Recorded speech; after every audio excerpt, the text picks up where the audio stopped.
வணக்கம். எல்லாம் நல்லா இருக்கீங்களா? நீங்கள் எல்லோரும் நல்லா இருக்கணுன்ட்டு எல்லாம் வல்ல ஆண்டவனை வேண்டிக்கிறேன். இப்போ நேராக டாபிக் போயிடலாம். அல்ல அளவில்லாத பணம் என்ற டாபிக் தான். அதற்கு ஒரு ஷேரில் எப்படி ஃபண்டமெண்டல் அனாலிசிஸ் பார்க்குறது அப்படிங்கிறத பார்ப்போம். நிறைய நண்பர்கள் கமெண்டில் தெரிவிச்சிருந்தாங்க, எங்களுக்கு ஃபண்டமெண்டல் அனாலிசிஸை கொஞ்சம் பொறுமையாக சொல்லி கொடுங்கிற மாதிரி. என்னால் முடிஞ்ச அளவுக்கு நான் சொல்லித்தரேன். அப்படியே சைடில் அப்படியே ஃபோட்டோவும் பார்த்துங்க. நான் என்னால் முடிஞ்சதாக நான் சொல்லி கொடுக்குறேன். ஃபஸ்ட்டு ஒரு 9 ஃபண்டமெண்டலை நம்ம அனாலிசிஸ் பண்ணோம் ஒரு ஷேரை அப்படிங்கிறத தெரிஞ்சுங்க.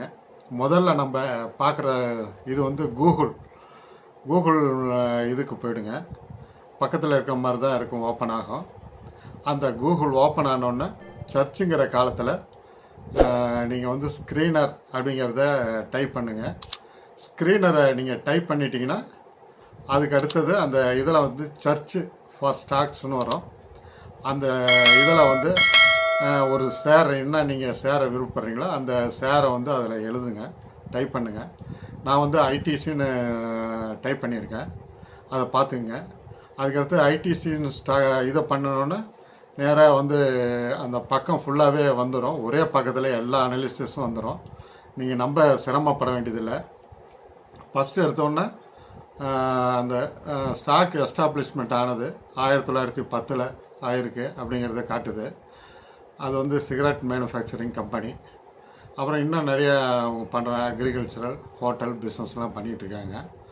அப்புறம் அதனுடைய பாருங்கள், மார்க்கெட் கேபிட்டலைசேஷன் அப்படிங்கிறது 5,61,515 கோடி. அதை அப்படியே ரவுண்ட் பண்ணியிருக்கேன், பார்த்துங்க. அதுக்கடுத்தது ஸ்டாக் பிஇ 27.7ன்னு இருக்குது. அப்புறம் செக்டார் பிஇ இந்த மணி கண்ட்ரோலில் பார்த்துங்க, அல்லது செக்டார் பிஇ ஆஃப் ஐடிசி அப்படின்ட்டு கூகுளில் டைப் பண்ணிங்கன்னா அது வந்துடும். இதெல்லாம் நம்ம ஈஸி தான், அப்படியே பார்த்துங்க. மூணாவது புக் வேல்யூ பார்த்தீங்கன்னா 59.7ன்னு இருக்குது.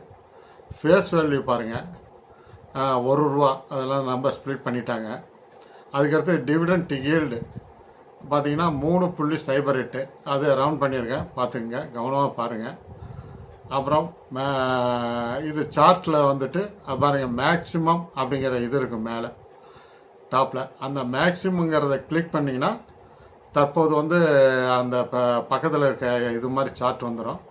அந்த சார்ட்லேயே பாருங்கள், சைடில் அப்படியே இழுத்திங்கன்னா தற்போது பார்த்தீங்கன்னா ஒரு ₹30 6 பாருங்கள். 1/4/2024 நான் அந்த பென்சிலில் மார்க் பண்ணியிருக்கேன். மேலே பார்த்தீங்கன்னா தெரியுது, பார்த்தீங்களா? 1/4/2005 அது ₹30 6 இருந்திருக்குது. அதுக்கு அடுத்தது அதை ரவுண்ட் பண்ணியிருக்கேன், பார்த்துங்க. அப்புறம் இந்த பக்கம் பார்த்தீங்கன்னா 52 வீக்ஸ் ஐ ரைட் சைடில் பாருங்கள், ₹499. அப்படியே அந்த பென்சில் மாதிரி இருக்கிறத எழுத்திட்டே வந்தீங்கன்னா என்னென்ன டேட்டில் என்னென்ன அது ஸ்டாக்கினுடைய ப்ரைஸ் ஏறி இருக்குன்னு தெரியும். இதை பார்த்தீங்கன்னா 90 டிகிரியில் இருக்குது. கொஞ்சம் ஏறி இறங்கினாலும் 90 டிகிரியில் இருக்குது. இது ஓகே அப்படிங்கிற மாதிரி நம்ம தெரிஞ்சுக்கணும். அதுக்கு அடுத்தது 10 இயர்ஸ் ரெவன்யூலுக்கே கீழே போயிடுங்க. ரெவன்யூவே பார்த்துடலாம். ரெவன்யூவில் பார்த்தீங்கன்னா அதுவும் மார்க் பண்ணிக்கிறோம் பாருங்கள். மார்ச் 2013 மார்ச்சில் சேல்ஸ் அண்டு அதை ரெவன்யூ சொல்லலாம், சேல்ஸ்ன்னு சொல்லலாம்.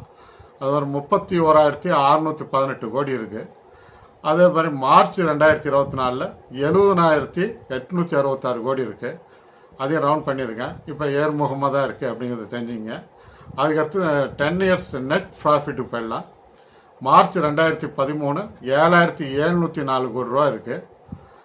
அதையும் ரவுண்ட் பண்ணியிருக்கேன், பார்த்துங்க. மார்ச் 2024 20,751 கோடி ஆயிடுச்சு. அப்போ ஒரு 3 மடங்கு வளர்ந்துருக்கு அப்படிங்கிறத தெரிஞ்சுங்க. இதுக்கு கடன் கிடையாது, நெல். ரிசர்வில் பார்த்தீங்கன்னா 73,259 கோடி இருக்குது. அப்படியே கீழே அப்படியே ட்ரோல் பண்ணிட்டே வந்தீங்கன்னா தெரியும். அதுக்கடுத்து ஷேர் ஹோல்டிங் பேட்டர்னுக்கு வந்துடுங்க. ப்ரொமோட்டர் இதுக்கு நெல் இருந்தாலும் ஒரு குட் கம்பெனி. எஃப்ஐஐ 40.95% வச்சுருக்காங்க, அதாவது வெளிநாட்டு முதலீட்டாளர்கள். அதுக்கடுத்து DII mutual fund and government institution 43.76% வச்சுருக்காங்க. கவர்மெண்ட் 0.04% வச்சுருக்காங்க. பப்ளிக் 15.23% வச்சுருக்காங்க. மிக முக்கியமாக நம்ம பார்க்க வேண்டியது என்னென்னா எஃப்ஐஐ, வெளிநாட்டு முதலீட்டாளர்கள், மியூச்சுவல் ஃபண்டு, கவர்மெண்ட் இன்ஸ்டியூஷன் இதெல்லாம் ஷேர் ஹோல்டிங் வச்சுருந்தா தான் அது நல்ல ஸ்டாக்கு. அதே மாதிரி மார்க்கெட் கேபிடலைசேஷன் எப்படியும் ஒரு 10,000 கோடிக்கு மேலே இருக்கணும். அப்போ தான் அது ஒரு கம்பெனியாக நம்ம எடுத்துக்கணும். அதே மாதிரி கார்ப்பரேஷன் ஆஃப் ஆக்ஷன் இதில் குறிப்பில்லை. இது வந்து மணி கண்ட்ரோலில் போனீங்கன்னாவே பார்த்தலாம். அல்லது சும்மா கூகுள்லேயே போயிட்டு bonus of the ITC sir அப்படின்னு போட்டிங்கன்னா போனஸ் டீட்டெயில்ஸ் அப்படின்னு போட்டிங்கன்னா வந்துடுது. அதே மாதிரி ஸ்ப்ளிட் அப்படின்னு போட்டிங்கனாலும் வந்துடும். அல்லது கார்ப்பரேஷன் ஆக்ஷன் ஆஃப் ஐடிசின்னு போட்டிங்கனாவே எல்லாமே வந்துடும். இந்த 9 ஃபண்டமெண்டல் அனாலிசிஸ் பார்த்துட்டிங்கனாவே ஒரு உங்களுக்கு வந்து அது சாட்டிஸ்ஃபேக்ஷன் இருந்தால் மட்டும்தான் அந்த ஷேரில் இன்வெஸ்ட் பண்ணணும். பார்த்தீங்க, இப்போ 5 நிமிஷத்தில் எல்லாம் பார்த்தாச்சு. இதுக்கப்புறமா என்ன நம்ம பண்ணணும் அப்படின்ட்டு நம்ம மிக முக்கியமாக டோட்டலாக நம்ம வந்து ஒரு 6 துறையை நம்ம தேர்ந்தெடுத்து இப்போ ஒரு இதை நம்ம பண்ணிகிட்ருக்கோம். அது முக்கியமாக பார்த்திங்கன்னா ஐடியில் ஒரு 4 செக்டர் கம்பெனியை நம்ம செலக்ட் பண்ணியிருக்கோம். ஃபார்மாவில் 1, மோட்டார்ஸில் 2 நம்பர், ஸ்டீலில் 1 நம்பர், பேங்க் அண்ட் ஃபைனான்ஸில் 1, எஃப்எம்சிஜியில் 1. இப்போ 10 நம்பர்ஸை நம்ம செலக்ட் பண்ணி இப்போ 10 ஷேரையும் நம்ம பார்த்துனோம். என்னுடைய ப்ரிடிக்ஷன் இந்த 10 ஷேருமே நல்ல ஒரு ஃபண்டமெண்டல் ஸ்டாக்ஸாக தான் இருக்குது. அதனால் நீங்கள் அதை கன்சிடர் பண்ணுங்கள். ஐடி செக்டரில் மட்டும் ஏன் 4 வச்சுருக்கேன் அப்படின்னா, ஐடி செக்டர் மட்டும்தான் ஏறாமல் இருக்குது. மோட்டார், எஃப்எம்சிஜி எல்லாமே, ஃபார்மா எல்லாமே ஏறிடுச்சு, பேங்க் அண்ட் ஃபைனான்ஸும் ஏறிடுச்சு. அதனால் இது ஏரியா ஆகணும் அப்படிங்கிற கண்டிஷனில் நான் வந்து அதை வச்சுருக்கேன். அது இல்லாமல் டிவிடெண்ட் ஈல்டு நல்லா இருக்குது அப்படிங்கிற மாதிரி எல்லாமே அண்டர் வேல்யூவில் இருக்கிறனால நான் வச்சுருக்கேன். அதனால் நீங்கள் இனிமேல் அடுத்தது டிஜிட்டல் உலகம்தான். அதனால் நீங்கள் வந்து கன்சிடர் பண்ணுங்கள். அதே சமயத்தில் டோட்டல் இன்வெஸ்ட்மெண்ட் அமௌண்ட்டில் நான் ஒரு 30% நான் ரிசர்வ்லேயே தான் வச்சிட்ருக்கேன். 2021 நான் பண்ண ஆரம்பித்த பின்னாடி கூட மார்க்கெட்டு சரிஞ்சுது, 17,000 சில்லற பாயிண்ட்டுக்கு போச்சு. அப்போ நான் ஒரு ஷேர் 2 ஷேர் இப்படி சொல்லி பண்ணி ஆவரேஜ் பண்ணி வச்சுட்டே தான் வந்தேன். அதனால் மார்க்கெட்டு இறங்குச்சுன்னா, கிராக் ஆனால் வாங்கிறதுக்கு ஒரு 30% அமௌண்ட்டு எப்பயுமே நம்ம கைவசம் வச்சுருக்கணும். 20 அல்லது 30% அமௌண்ட்டை வச்சுருக்கணும். அந்த மாதிரி கிராக் ஆகும்போது நம்ம வாங்கினா மட்டும்தான் மார்க்கெட்டில் ஜெயிக்க முடியும். அதே மாதிரி நீங்கள் எப்போ சந்தோஷம் பண்ணோம்னா, மார்க்கெட்டு இறங்கும் போது தான் சந்தோஷம் பண்ணணும். அப்படி உள்ள ஒரு மனோபாவத்தை வளர்த்துங்க. மார்க்கெட்டு எப்பயும் ஏறிக்கிட்டே இருக்கும் அப்படிங்கிற மாதிரி நினைக்கவே கூடாது. இறங்கும் போது என்ன பண்ணணும் அப்படிங்கிறது தான் முக்கியமாக நீங்கள் கவனமாக எடுத்துக்கணும். இல்லைன்னா மார்க்கெட்டில் நீங்கள் ஜெயிக்கவும் முடியாது, செல்வந்தர் ஆகவும் முடியாது. இல்லைன்னா நீங்கள் மார்க்கெட் பக்கமே வராதிங்க. அதனால் எதையுமே நெகட்டிவாகவே எதிர்பாருங்க. ஏன்னா நான் வந்து 2021 வாங்கினதுலேருந்து பார்த்திங்கன்னா மறுபடியும் ஒரு 10% ஷேர்லாம் கிராக் ஆச்சு. நான் மறுபடியும் அந்த சமயத்தில் 1, 2, 3 இப்படி வாங்கிட்டே இருந்தேன். அப்புறம் வந்து இப்போ பார்த்தீங்கன்னா போர்ட்ஃபோலியோ ஸ்ட்ராங் ஆகிடுச்சு. அந்த மாதிரி நீங்கள் முடிவு பண்ணுங்கள். முடிவு பண்ணிவிட்டு ஷேர் மார்க்கெட்டில் எப்படி இருந்தால் ஜெயிக்க முடியும் அப்படிங்கிறத உதாரணமாக வச்சுங்க. உதாரணமாக வாரன் பஃபெட் கூட பார்த்தீங்கன்னா டோட்டல் அமௌண்ட்டில் 30% அமௌண்ட்டு அப்படியே கைவசம் வச்சுருக்காரு. எப்போ மார்க்கெட் இறங்கினாலும் அவர் வச்சுருக்கிற ஷேரில் ஆவரேஜாக வாங்கிட்டு இருப்பார். எவ்வளோ அப்போ தான் நம்ம வந்து நம்மளுடைய நிஃப்டி 50 ஸ்டாக்லாம் 2 மடங்கு 3 மடங்குலாம் இறங்கிடும்.